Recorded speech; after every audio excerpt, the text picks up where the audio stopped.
Глава Минздрава рассказал о законопроектах, которые позволят ведомству повышать акцизы на сигареты и алкогольные напитки. В ближайшее время в Казахстане стоимость табака и алкоголя может сильно вырасти.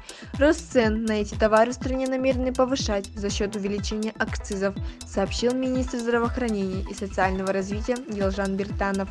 В проекте новой государственной программы, то есть в некой стратегии развития здравоохранения на следующие 5 лет, мы туда включили, что Министерство здравоохранения будет инициировать вопрос повышения акцизов на табак и алкоголь, чтобы это повышение шло не в бюджет, а напрямую в фонд медицинского страхования, рассказал министр здравоохранения и социального развития Елжан Биртанов.